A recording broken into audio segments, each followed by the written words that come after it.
Welcome to Afternoon Jams with Michael Vincent.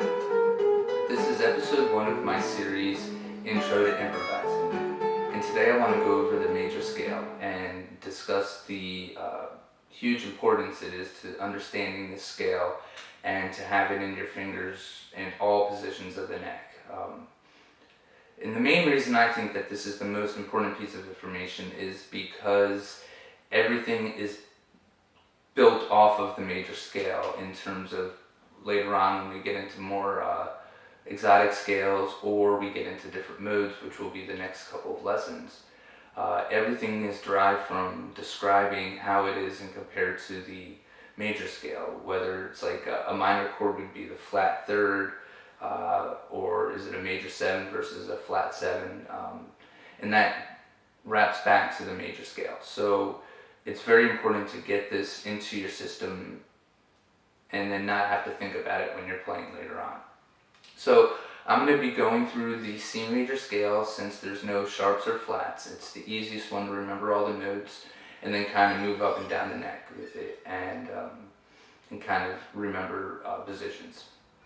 So let's go over this. I'm starting from the 8th fret on the low E string. So we got C, D, E, F, G, A, B, C, D, E, F, G, A, B.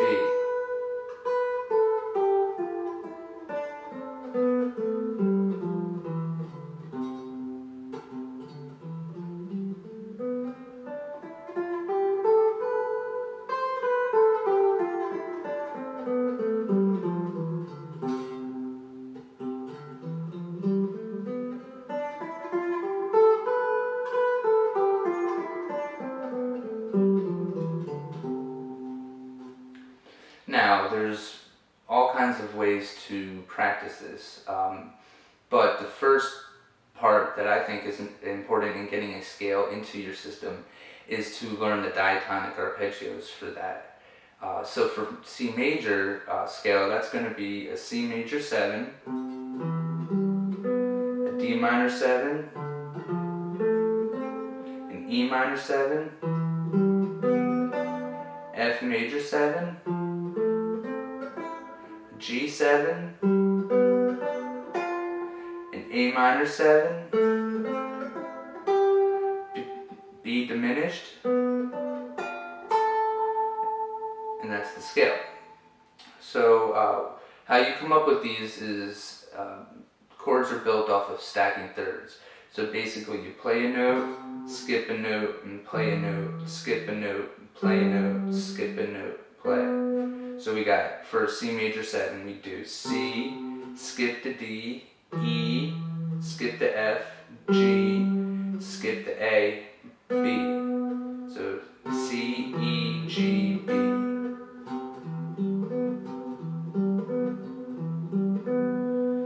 And then D minor 7, for example, moving along. Now I'm not going to do this for the whole scale, I need to leave some more for you guys to do at home. But so we got D, skip the E, F, skip the G, A, skip the B, C. So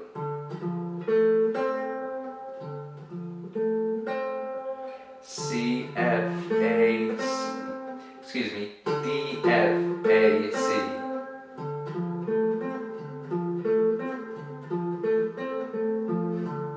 Now it's important to go through and learn these, but when you're doing it, kind of think to yourself the position, 1st, 3rd, 5th, 7th, 1st, 3rd, 5th, 7th, you see?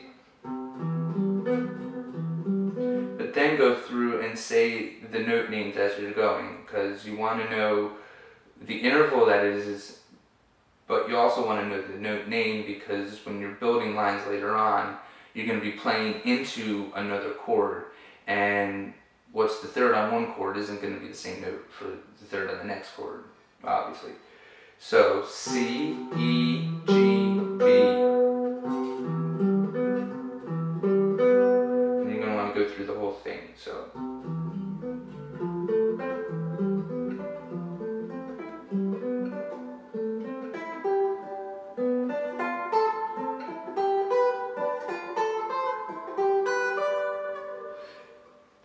Now, this all sounds very mechanical and it's not practical to get that into your playing, but this is where having fun comes in. Use your imagination a little bit and kind of start building on changing chords. For example, we can start out with an F to a C, so it would be like,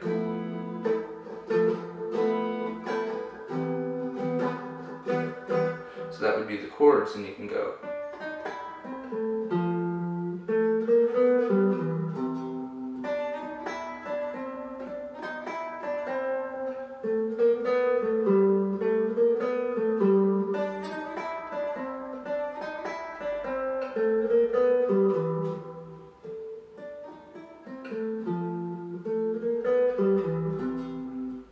Now, that kind of makes it a little more interesting, and you get used to the idea of playing from one chord to the next.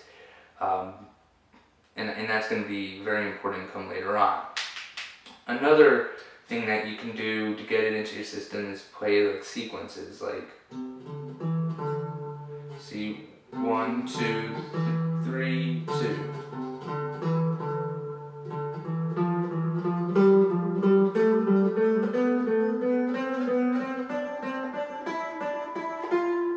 All you're doing is just making a sequence and then going through the scale.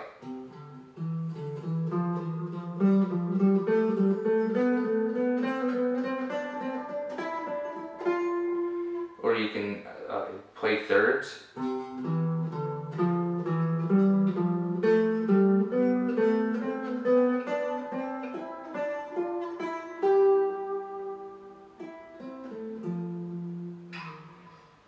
Primarily have fun with it though, but definitely pay attention to where the notes are in the arpeggios.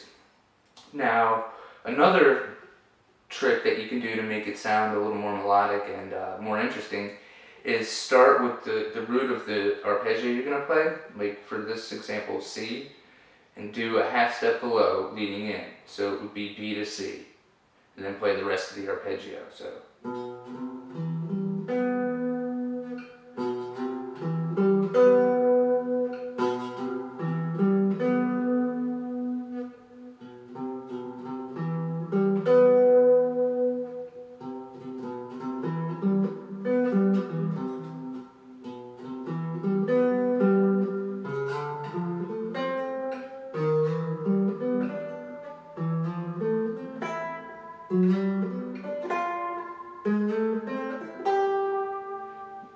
So you see how that can make it sound a little more interesting to it. And the more you practice this, the more natural it becomes.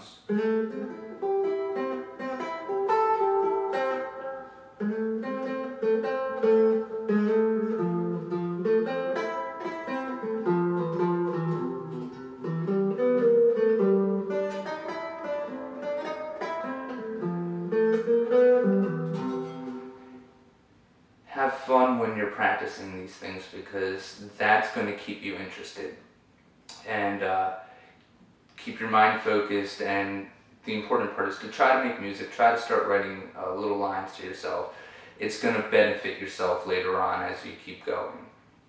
So if you like what you saw in this video today, don't forget to like the video and subscribe to my channel and hit the little bell notification to get updates on when new videos come out.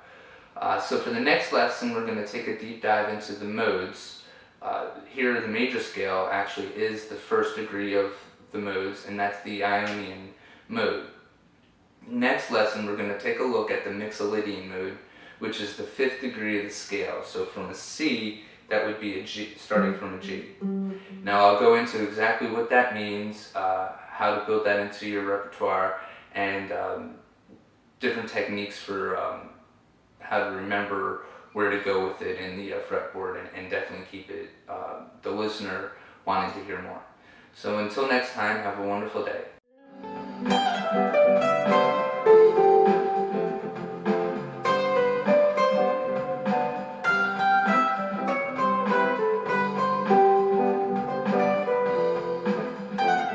Hello and welcome to Afternoon Jams with Michael Vincent. This is episode number 2 in my series Intro to Improvising.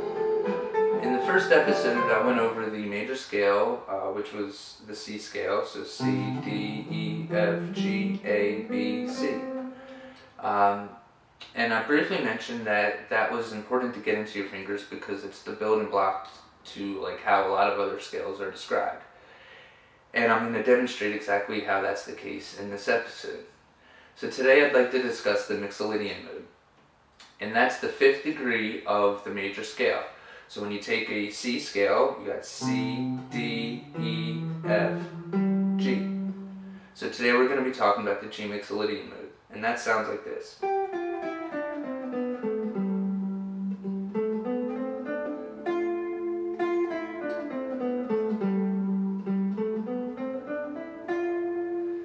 And that's note are G, A, B, C, D, E, F.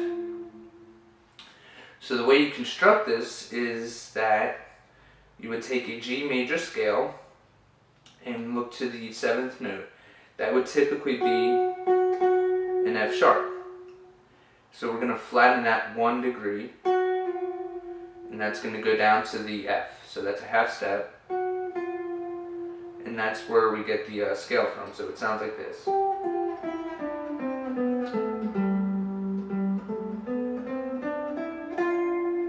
Instead of the G major scale sounding like this.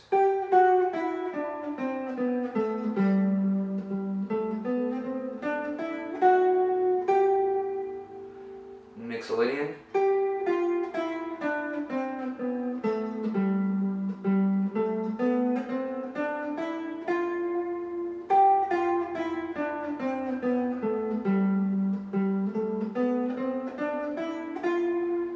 Now the G major.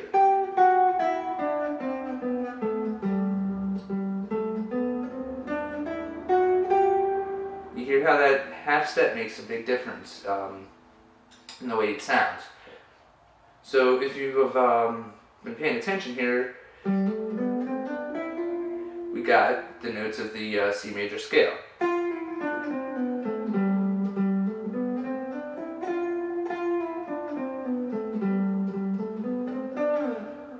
And I bet you're wondering, why wouldn't you just play a C major scale over top of the chords? And you could. It's going to give a little tension. The big difference between the C major scale and the G Mixolydian is that the tonal center for it is going to be the G. And that means that it's going to sound more at home when you have it at the G.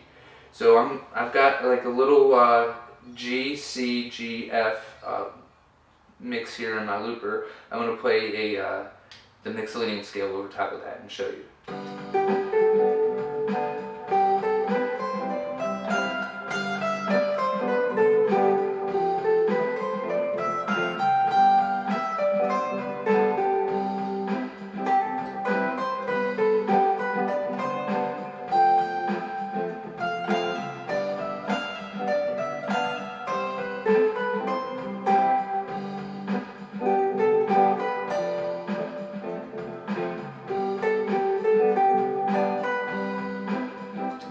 So if you saw the G here, which I was starting from the 12th fret, and let's go through that here real quick.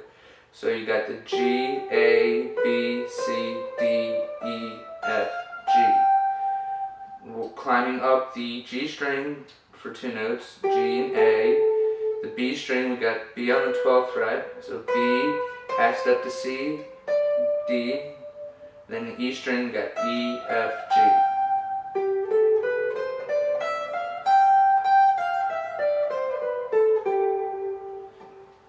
Now you might have also noticed when I was playing that certain notes sounded a lot better on there than others. And so you can end things on any degree of the scale for the chord that you're playing. So you know a major chord is going to be the 1st, 3rd, and 5th, and that would be G, so G, B, D.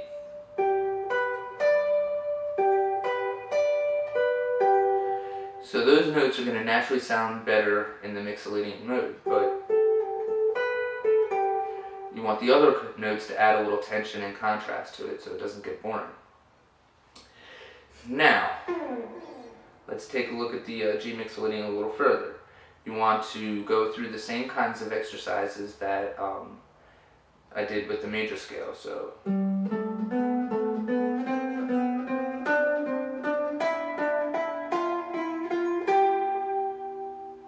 you know, the sequences that you had.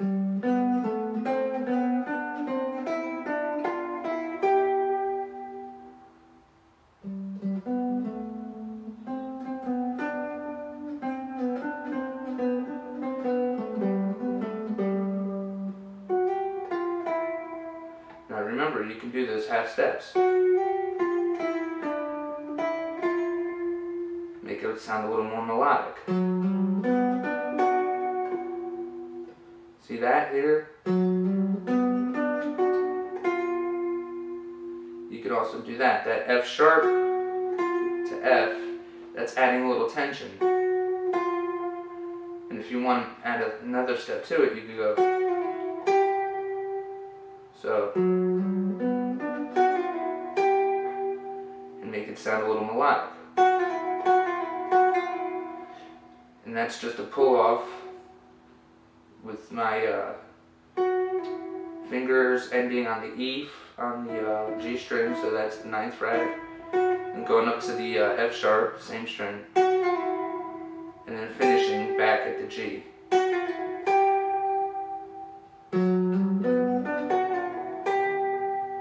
That sounds pretty cool. Now, one of the ways I would recommend practicing is to just go up and down the scale a little bit. I'll have a link to my backing track for this in the description to this video, but I would go up and down it like this a few times.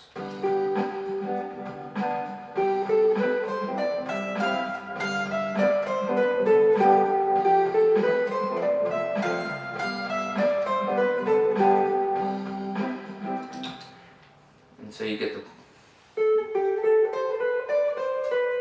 this way you get the tone into your ears. And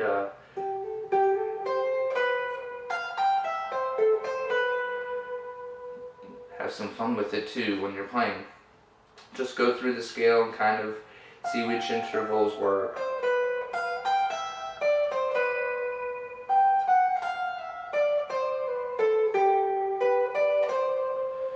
And you know, make it a little interesting. Add some pull-offs or hammers-ons.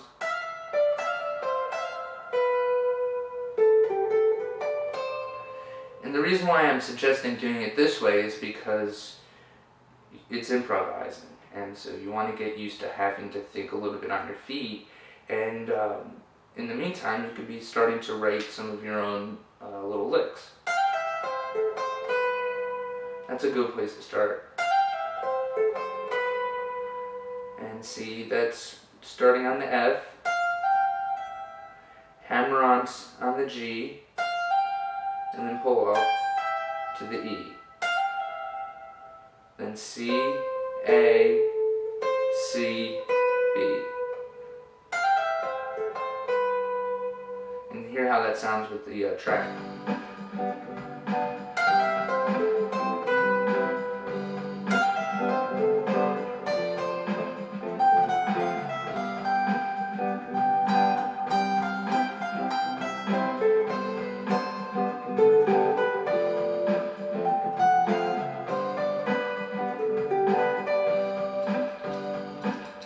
So you see, just let it go around and around and have some fun with it. Now, when we're dealing with major scales, one of the characteristics of them is that they're going to have a major third versus a minor chord having the flattened third. So in this case, the B, that's going to be a very, very flavorful note. Generally speaking, when you're dealing with chords, the two notes that are going to be most telling are the 3rd and the 7th.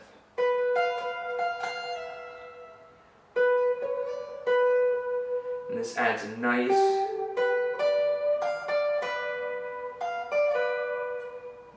nice color to it, and makes everything sound a lot pretty. That's why I'm ending on that third, right there on that B, because it fits in so well. And we'll get to different things that you can do. Some of the jam bands like Jerry Garcia and Allman Brothers and such, right? They add in the flat third to it, so it'll go something like this.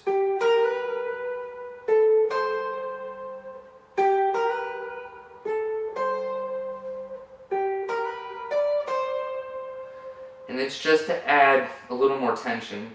And tension is really good to make people interested in listening. You just have to resolve it. And they're resolving it by going to the major third on that. So adding up, hammering on. You can do any number of things.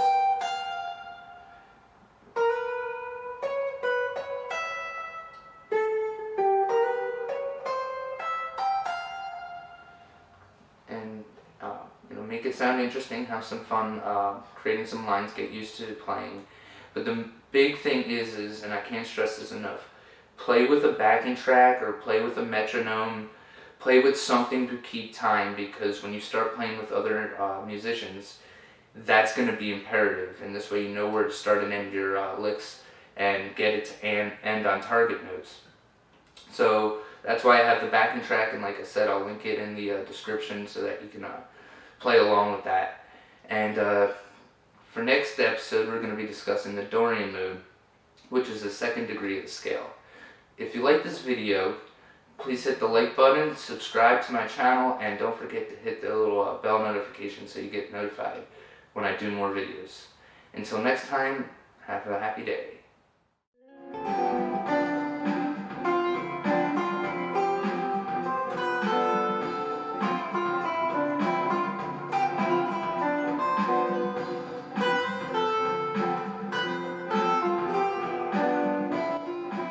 Hello and welcome to Afternoon Jams with Michael Vincent.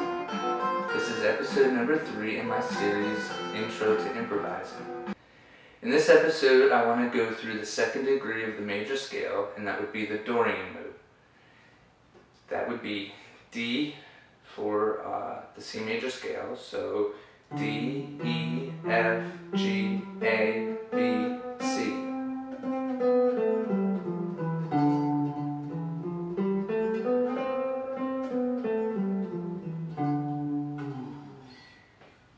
Now, how do we construct the Dorian mode?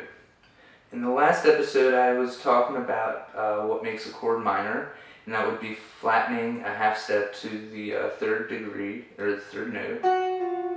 So in D, that would be turning it from a D major, which would be D, F sharp, A. It would be D, F, A. And add a C if you want to do the 7th note.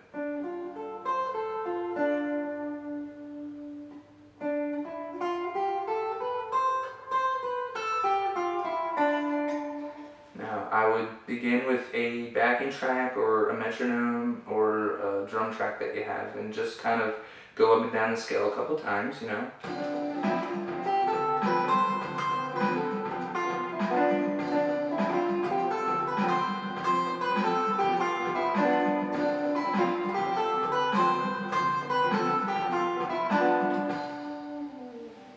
And there will be a link to the backing track that I use in the description, so that you can practice with that. So in the previous episode, I went through the G Mixolydian mode.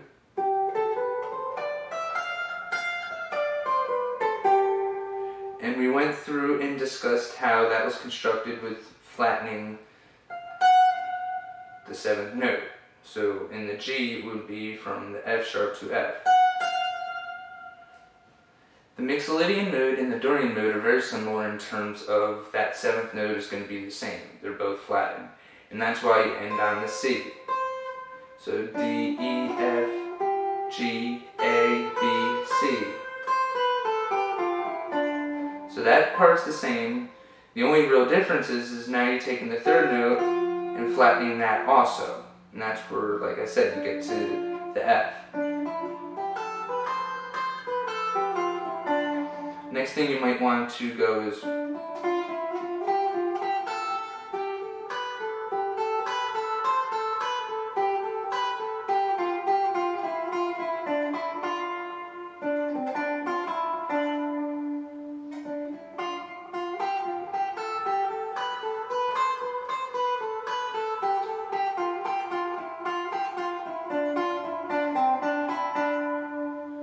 kind of do a few sequences that you might have came up with throughout your exercises at this point.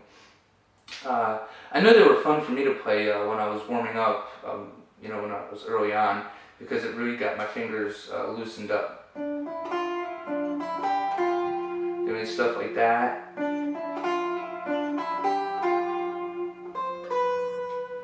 Kind of just getting my ears warmed up with it too. And then, so you also have this option here. When warming up here, you do the half step.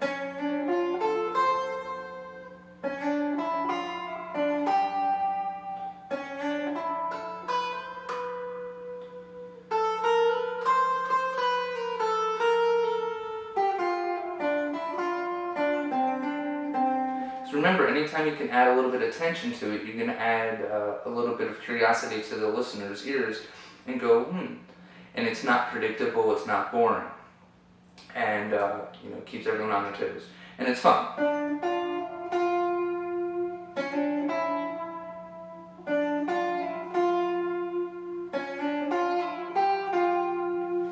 So just go through a little bit and have fun with that. But you can highlight.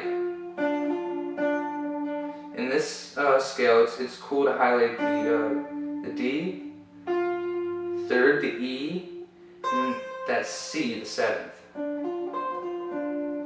So let's put the backing track on and just kind of highlight those. Oops.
Now, you can also go through with all of this and you can play the arpeggio with it.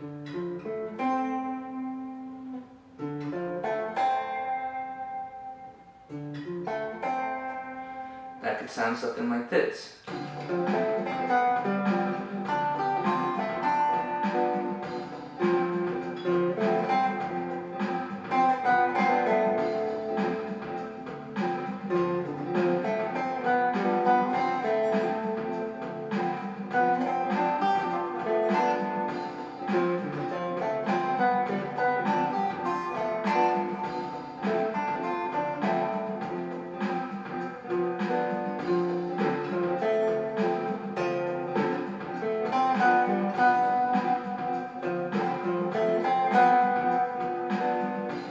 You want to add that little half step in there.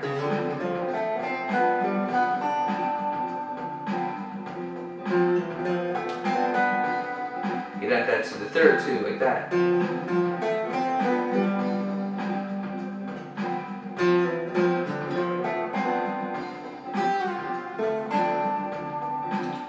So there's plenty of options out there with this move, and I highly recommend that you practice this in multiple locations on the neck, because it's going to be a lot of stuff. So like it would be up here.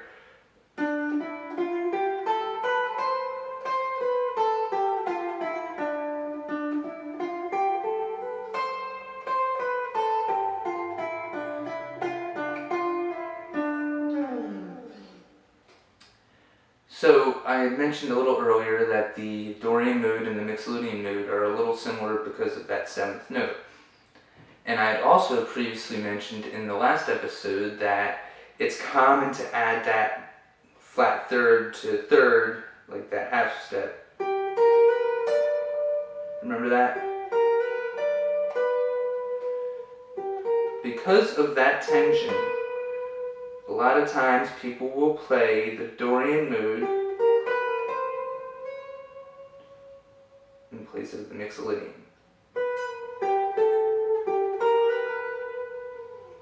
So if you want to get that under your fingers and practice over the Mixolydian backing track that I have, so that you can maybe hear the difference, that's probably a good idea. You can add some really good flavor to what you're soloing and kind of begin to develop your own style in terms of licks and what sounds good to you, what kind of player you want to be.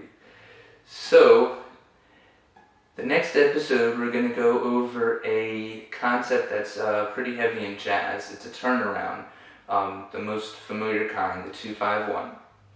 And what that's going to do is kind of bring together the Dorian, Mixolydian, and major scale in a way that we can use them in a real world atmosphere.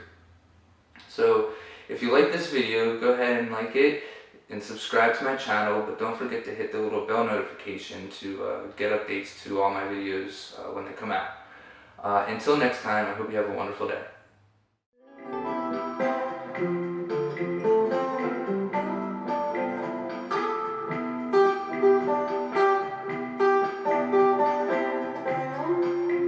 Hello and welcome to Afternoon Jams with Michael Vincent. This is episode number 4 in my series Intro to Improvising.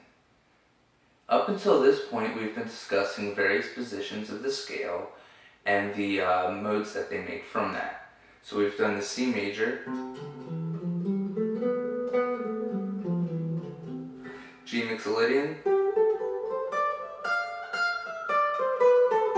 and the D Dorian.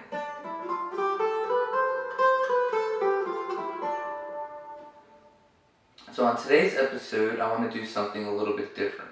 I want to kind of bring all those scales together and show you how we can make some lines with them. So in order to do that, I'm going to teach you a typical cadence in jazz. It's called a 2-5-1. And how do we create this? So let's look at C major scale for a second. The 2 would be the C1, D2. So the chord for the D would be a D minor 7. The 5 for the C major scale is the G, as we discussed in the Mixolydian episode. So that would be G7. And then the root 1 being the C major 7. So 2, D minor 7, 5, G7, 1, C major 7. So let's hear that.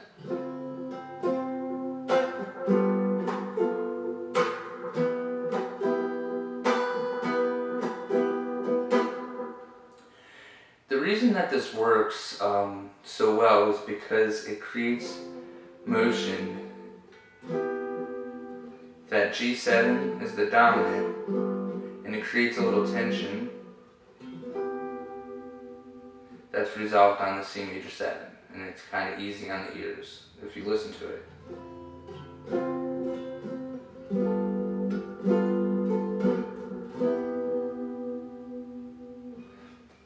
And the reason why I want to use this is because it covers the typical chord structures that you would see most commonly. And the D, the minor 7 chord, the dominant, the 7 chord, and then the major 7. So that gives you a wide variety of ways that you can solo. So, if you haven't already, check out my backing track for the 2-5-1, and that'll be just a typical, like I was going through, C minor, D minor 7, G7, and then a C7. So let's turn my looper on with that backing track on there, and we'll go through.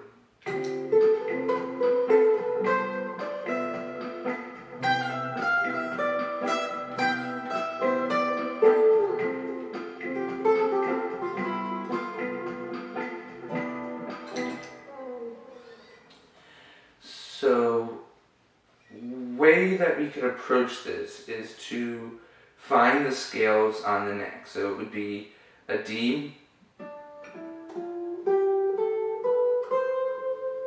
that D Dorian that I showed you. It would be one time down for that. Then the G, one time down for that, and then the C, up, down, and up again.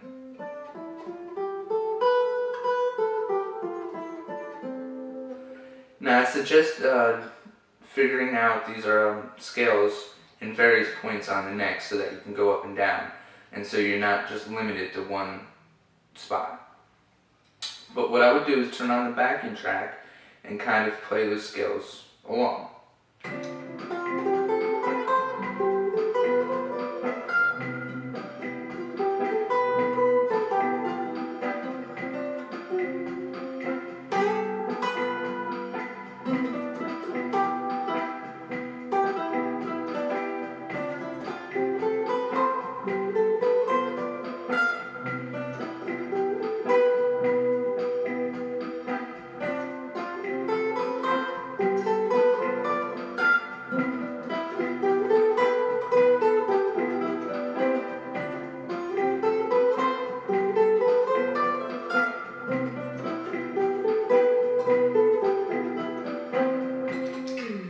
Keep going around until you're comfortable with it, and then move to a different position, like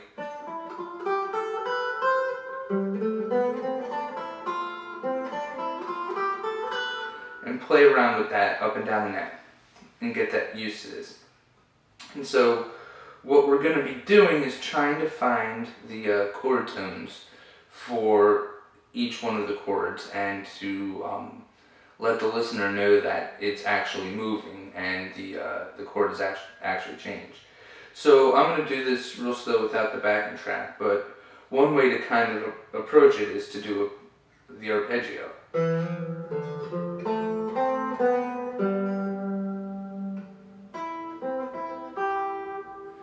So you hear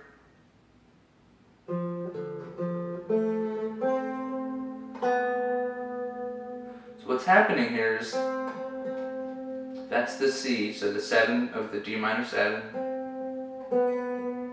to a B, and that would be the 3rd of the G.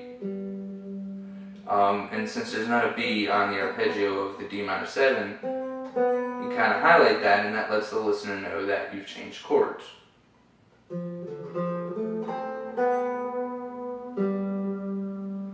you can end on that G if you want. Alright.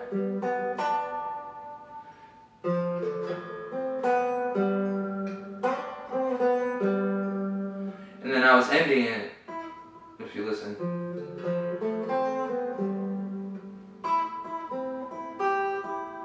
That's just the triad of the C major 7. So you have the 3rd of it here, the E, C, E, G.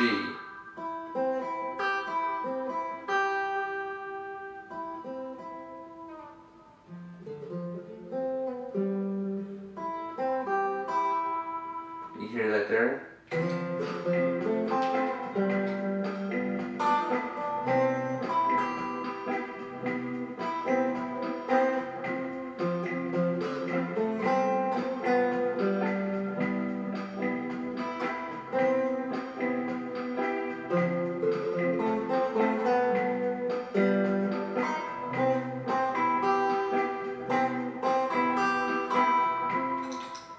So you can just play around with that in different positions. That one was kind of a little more obvious with the change, and the arpeggio I was following straight along.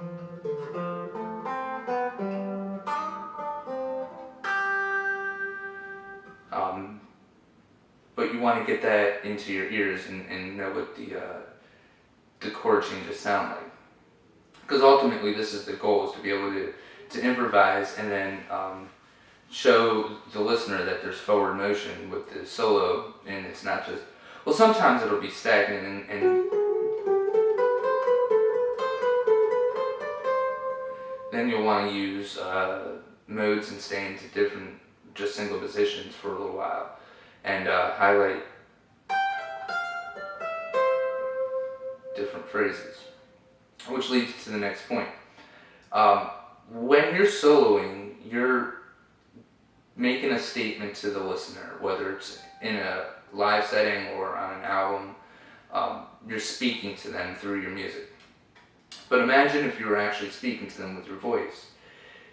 You would have pauses with different statements and ideas so that it wasn't just a long run-on sentence. And the same thing applies to music. What you want to do is work on phrasing. And sometimes you want to repeat it.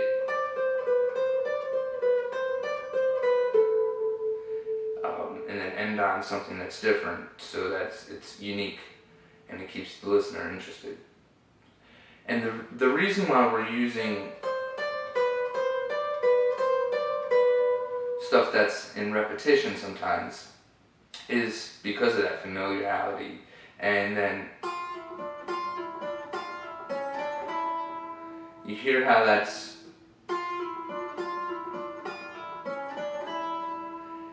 it's like a little bit of a surprise to you, and you're like, well, wow, that's cool, so what's next? Kind of thing. So that's one way. But then you want to kind of pause there. You don't want to keep going, because like this is what it would sound like if you didn't.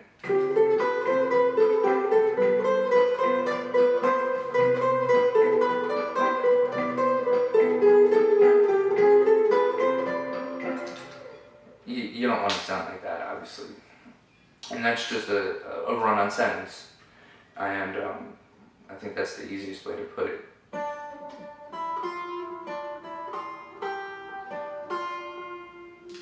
Now, let's go back to this example that I had. I was telling you about the B there. And that's telling the listener, that the G is there. This is what's called a target note. The whole phrase is directed at ending on that B or the G continued up. Either way. So you want to, and this helps just organize your solos, and mentally you can keep thinking ahead and keep moving ahead because you're aiming for certain things.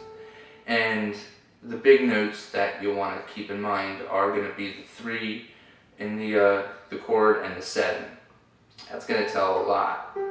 The 3 is going to tell you if it's a minor or major, and same with the 7 as far as like remember I was saying that the G Mixolydian, G to F sounds one way versus the major 7 would be the F sharp.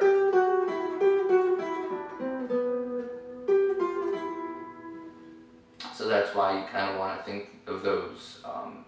The bass player is going to cover the root, so you might want to avoid using the root as the target note.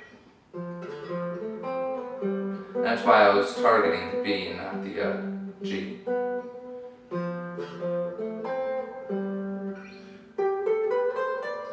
Now that whole line of thought is tonal changes in that approach to it. The other way that you could do it is through a modal play, and that's basically, let's pick the G Mixolydian, and we'll just go up and down with only that scale, with the looper. What you'll notice is there's not going to be any bad notes. Some are going to sound better than others, but there's not going to be any real bad ones. And this is going to rely heavily on the phrasing.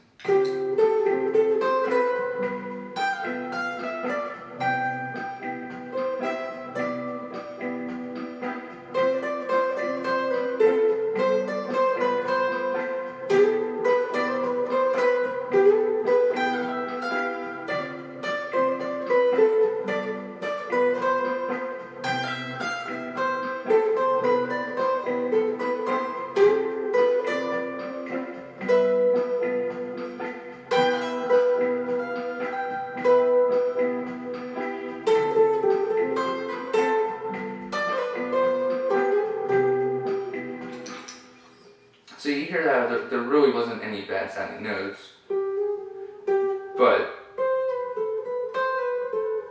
you're gonna rely on phrasing and keeping it interesting. But it's a good chance to be able to play without thinking about exactly what notes you're playing, and you can work on different techniques that you want to incorporate into your playing, like something like that.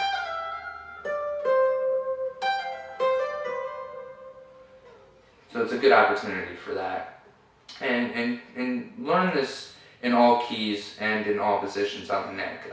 But you don't have to rush home and try it all at once. Get one key down where you're comfortable, and then move to the next key, and keep doing that, and then keep doing it in different positions on the neck, so that kind of second nature. So you don't have to think about where to be and what notes when you're at different points in the neck. And all this is just to kind of prevent a train wreck later on when you're playing in a live setting, or in a setting where you have other musicians with you. So until next time, which we'll be going over the Lydian scale, if you like this video, please like it, subscribe to my channel, and hit the little bell notification on the bottom. And then next week's episode will be the Lydian mode. Until then, have a wonderful day.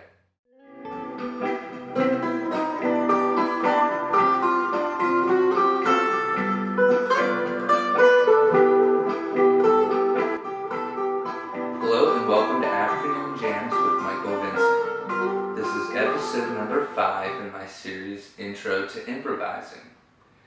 Today I want to go over a couple of techniques that you could use in your playing to make your solos sound more melodic.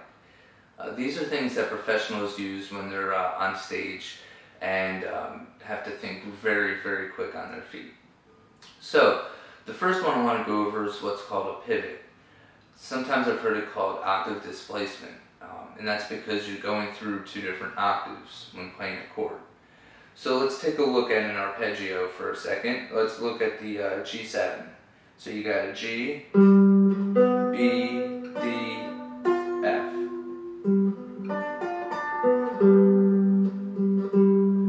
So instead of hitting this G, the root, you hit it down here on the B string, 8th fret,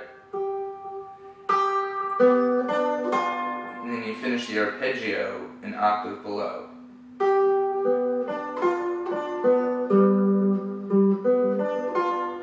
So you're still hitting the same notes with the arpeggio, but it's on a different octave, and therefore it's a little surprise to the listener, and you can do a whole assortment of things when you take this approach.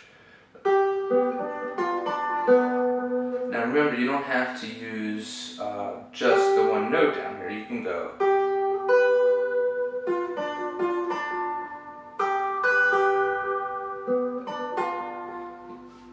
Or you can go.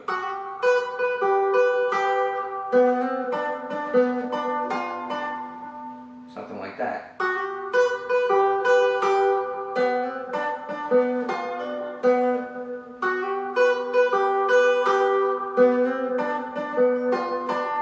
So you hear how I'm using that trick that we've gone over the half step below.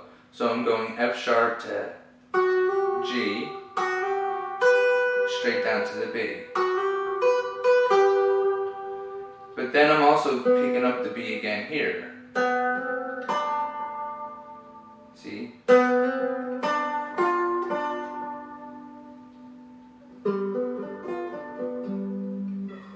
It's just a tool to make yourself sound more melodic. But now,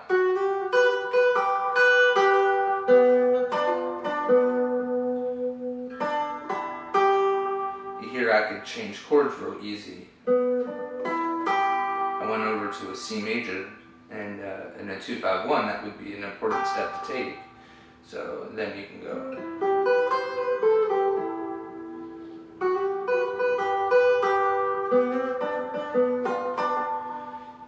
So that's a dominant G7. If you wanted to do a major 7, let's look at the C major 7.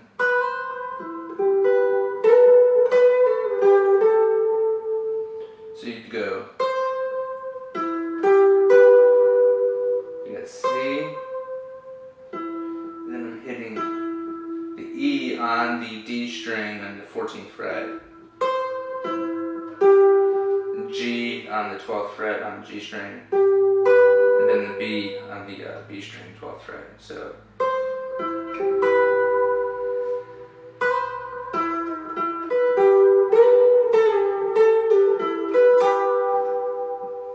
that's something you could do for C major.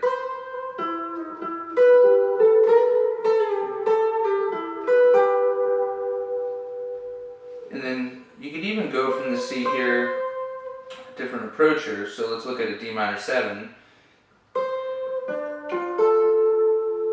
That's still a pivot.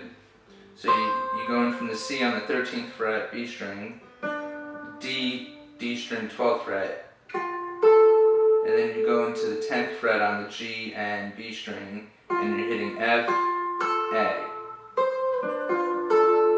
And that's still a pivot. So all those tricks that we've been learning along the way, the half step, they can still apply. Anywhere that you're playing, you can use those. So that's what's called adding chromaticism to your solo. So if I wanted to, I can go like this and give a little motion to it. And what I'm doing is starting on the B string, starting on A, and just walking myself up to the C, and then going down to the D, and following the arpeggio.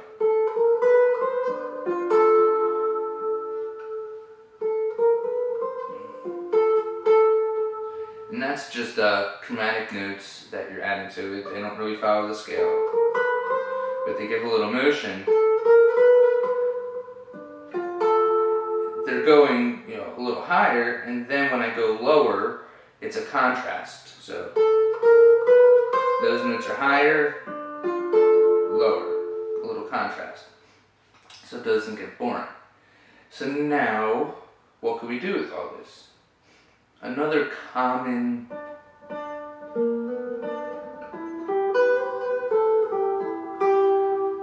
technique in jazz, for example, is what's called an enclosure. So let's look at a C major 7, and we'll use the C as the target note. An enclosure is just going below and then above the target note and then landing on the target. And there's a couple of approaches that you could take. So you can go half step below, half step above, target note. So B, C sharp, C. That's an enclosure. Or you can go, for example, the B, D, C. So you're still on all scale notes. That's an enclosure. Or you can go the opposite direction. You go D, B, C.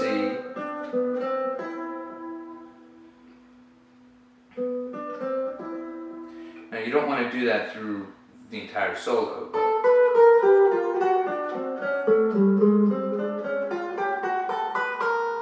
it kind of gets repetitive. But when you add it in, like here's an example. That's, now you get the D, B, C.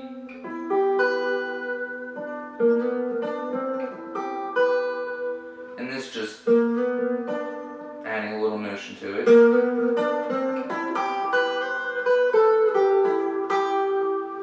Now, if you wanted to, you can use a little chromaticism and go.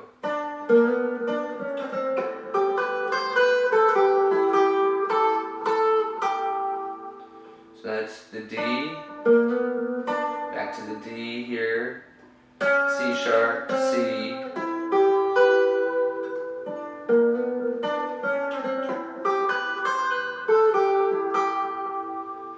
And that's just a chromatic passing tone, so it's another way to play it. And these enclosures can really add some good notes to it. this, using the C as a target note.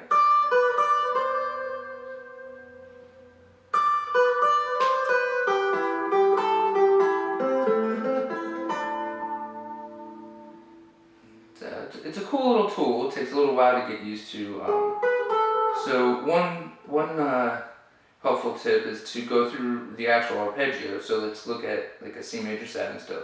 So you got C, E, G, B. You can go.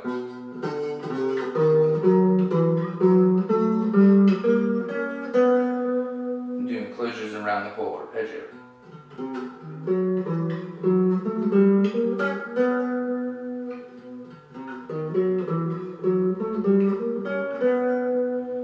That's just a cool little way to get used to doing them. Get them into your ears. But I'd recommend going through the whole scale. Maybe make them sound cool like that, or however you want to do it. Add different rhythms to it, but kind of get them into your fingers, get them into your ears. This way you start thinking about it when you're soloing.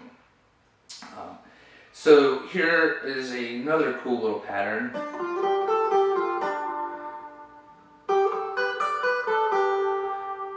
These little 4-note sequences are called Coltrane patterns, is how I hear them called most often.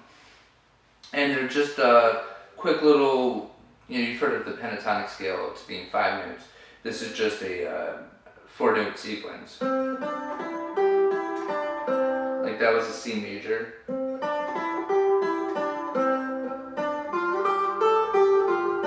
D minor. G major. These got popular with jazz and improvising musicians because they're usually clustered really close together.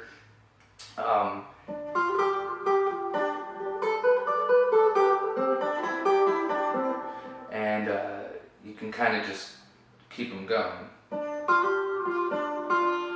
So a good way to practice these, and I'll put the patterns up here. So this is a D minor, or D minor, G, here's another E minor, then we got C, and you can go this route, you can go F,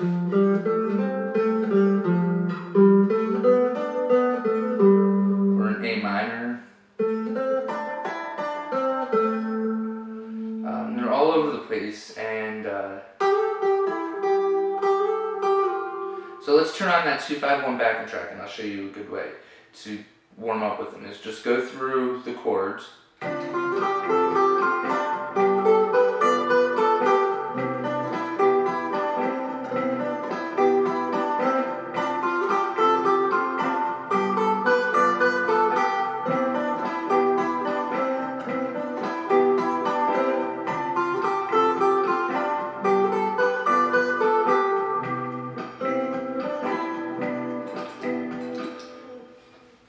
So that's a good habit to get into whenever you're learning a song, to go through the whole song and kind of get the scales into your fingers. So you got the D minor here, so you got D, F, G, A, then G over here is the G, A, B, D, C is the C, D, E, G,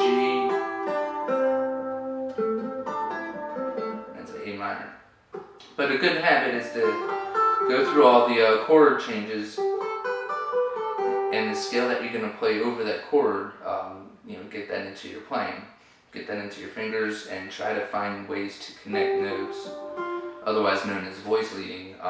And we'll go into that, what that means, into future episodes. So for now,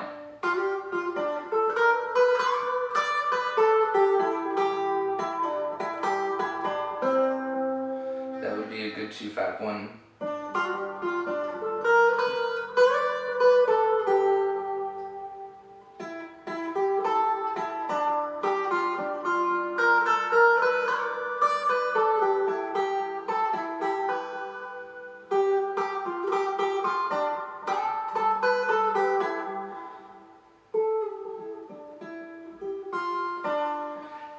As you can tell from just my little goofing off here, there's so many different patterns that you can play inside of them.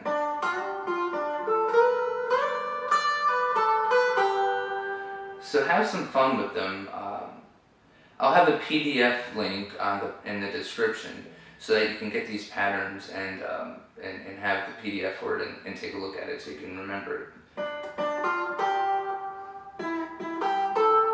They're just fun little tools. Everything that we're doing is just tools that we're adding to our little toolbox so that when the time comes, we're on stage or with some friends, we're just reaching into this toolbox at the right time and getting the right tool and boom, making everyone happy. So I hope you find these techniques useful in your playing. Next week we are going to go over the Lydian mode, which is the 4th degree of the major scale, and I'll give you a couple of examples to go over with that. So until then, I hope you have a wonderful day. Oh, and if you like this video, please like the video, subscribe to my channel, and share it with some of your friends that you might like. So until next week, I hope you have a wonderful day.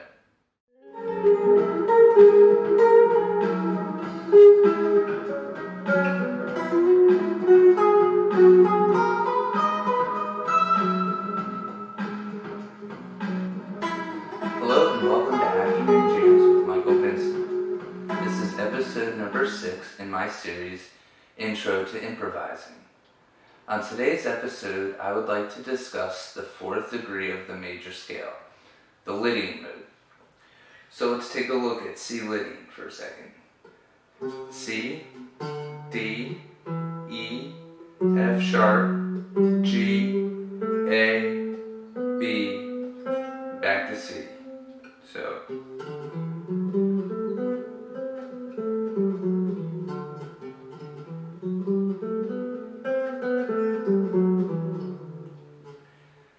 how do you construct the Lydian mode? And so the answer is, you take the 4th note of the major scale, so if you remember that would be an F in C major, and you raise that 1/2 step or half degree to the F sharp, and that's why you have E, F sharp, G for Lydian, and then E, F, G for major.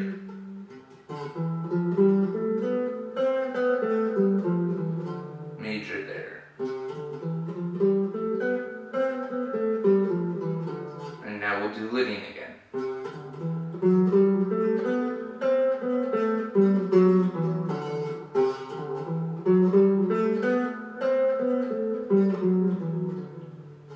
So what could we do with this? And the answer is quite a few things. So let's take a look at that 2-5-1 backing track for a second. Now when you get to the C, you were playing like the C arpeggio, C major scale, and that's natural. But maybe you want to add a little more tension to your solo. Maybe you're trying to communicate with another soloist on stage to take over, or to a friend that you want to change it to a different part of the song. So you might want to go to the C Lydian over the C portion. So let's give a listen to that.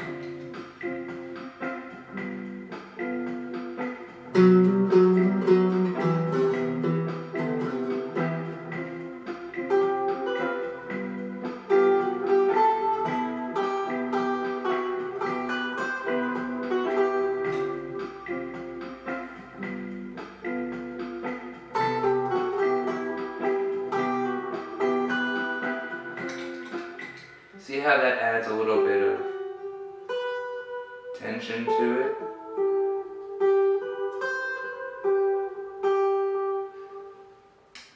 Now you don't want to do that all the time. That's why I mentioned before I showed this trick to you, like maybe you want to communicate or something. It's not something to be done all the time, just every now and then to add, like I said, a little tension and a little color to your solo. Otherwise, you're going to want to stay along the lines of what you would be doing before, C major, that kind of thing.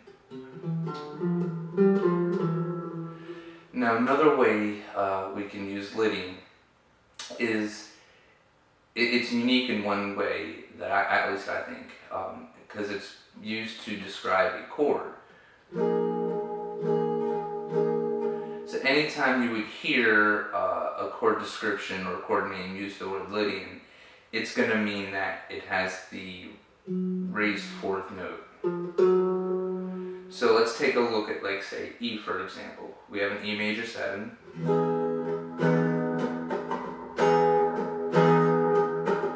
And that would be E, B, D sharp, G sharp.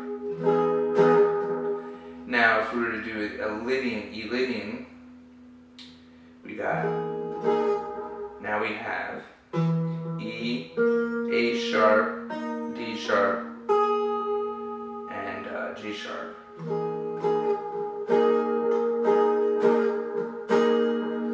Now this comes into play when we get into the chord solos and that type of thing. Also, when we go through the arpeggios of the Melodic Minor scale, you see something like the Lydian augmented. And we'll go over that later on when I go through that specific mode in the Melodic Minor scale. So back to the mode here. What could we do with it? I'm going to change gears here and switch up the key to an E Lydian. So we'll go through the notes of that. We have E, F sharp, G sharp, A sharp, B, C sharp, D sharp, and back to E.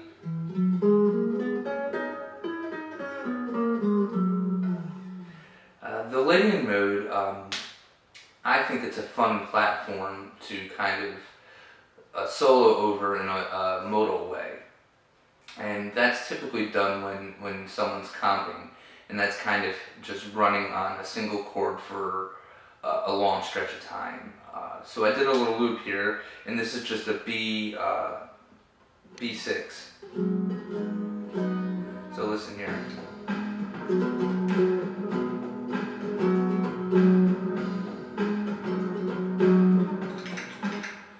And a lot of times when you get into soloing on stage, that's kind of the platform that people take, is to comp over one chord, maybe two chords, over a long period of time. And you bring in the modes for that. And it's important to know this because phrasing is imperative when you're doing that part. And I know we've briefly touched on motif development and phrasing in other videos. And this is a good opportunity to do that, because Lydian's a great vehicle. Now I have a link to the backing track for what I'm using in this portion of the video in my description here. So let's take a look here. What can we do with this?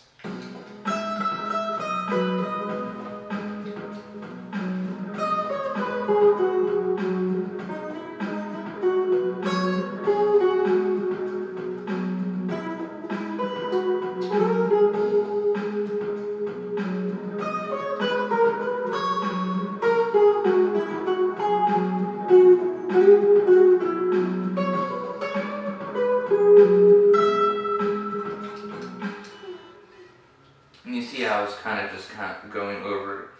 And I was doing that, I wasn't phrasing per se a whole lot, because I wanted to just run through the scale a little bit. Now let's get into like different phrases that you could use and what I mean by phrasing.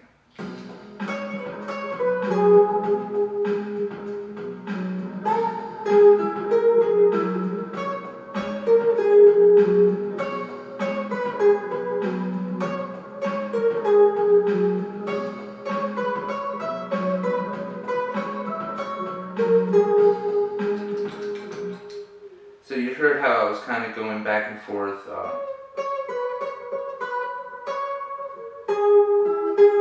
for one time, and then another time I was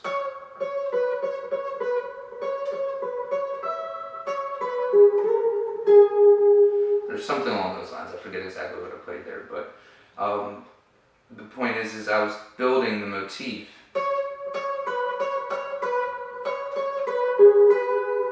And then you go.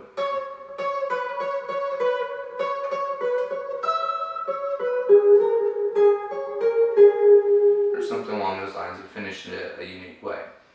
And one exercise that you could do to build up this kind of natural habit that you get into when you're playing is take a little lick that you have, like maybe this. Just play through it 3, 4, 5 times in a row. And then finish it a different way each time. So let your mind kind of just pick where it goes.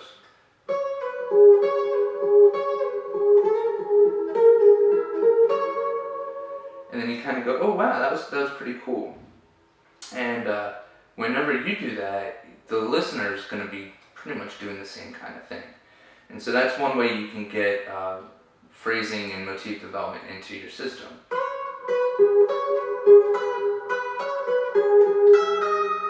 Something like that, where you're just